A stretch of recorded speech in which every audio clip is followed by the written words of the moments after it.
Muzzammil suresi. Rahman, әрі аса рахымды Алланың атымен бастаймын.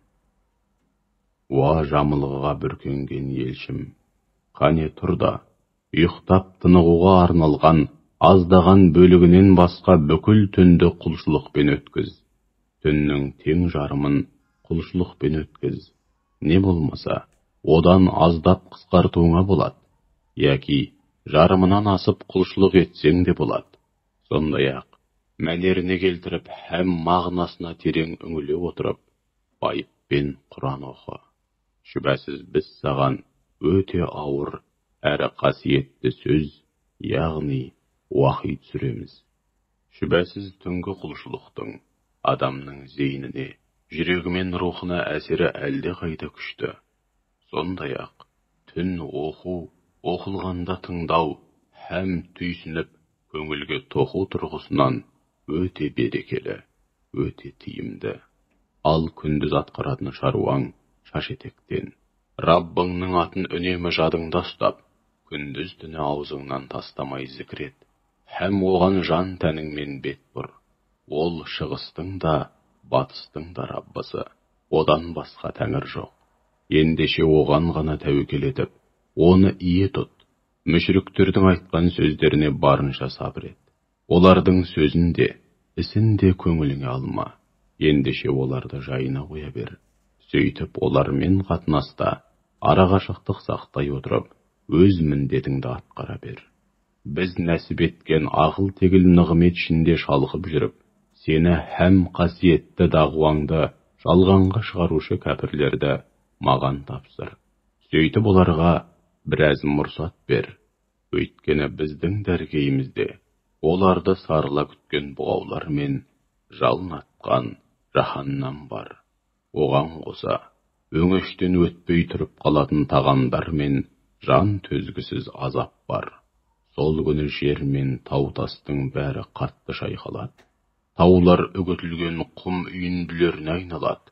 Уа адамдар, расында біз сендерге бүкіл істеріңе, әсіресе хақ дінге деген қарсылықтарың мен күпірліктеріңе куә болатын елші жібердік. Кезінде Перғауынға да дәл сондай елші жіберген едік. Алайда Перғауын ол елшіге қарсы келді, мүлде бағынбады. Сол үшін біз оны бас салып, оңдырмай жазаладық. Бүйтіп күпірлікте табандайтын болсаңдар, жас балалардың өзін шашына ақ түсіріп қартайтып жіберетін алапат күннен қалай сақтанбақсыңдар? Ол күні аспан жарылады.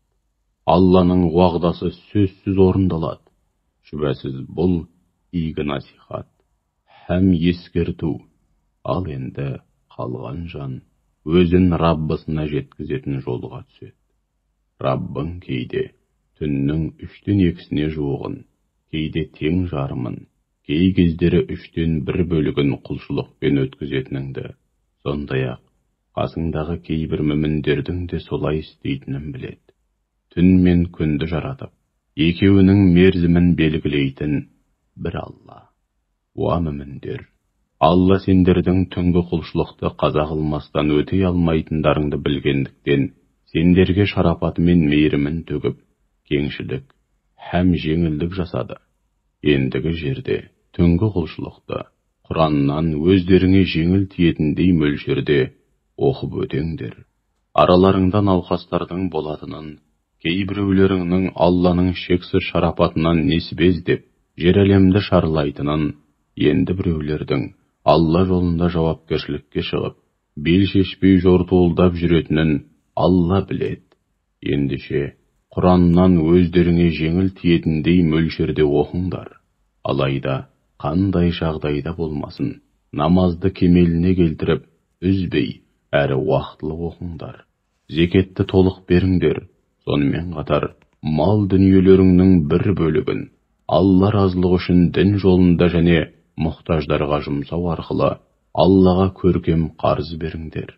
Естеріңде болсын, өздерің үшін о дүниеге нендей сауап жолдайтын болсаңдар, оны Алланың дәргейінде орасан зор болған һәм еселенген үстіне еселенген күйде көресіңдер. Алладан ұдайы кешірім тілеңдер. Шүбәсіз Алла Ғафур, өте кешірімді, рахим, әсіресе мүмін құлдарына ерекше мейірімді.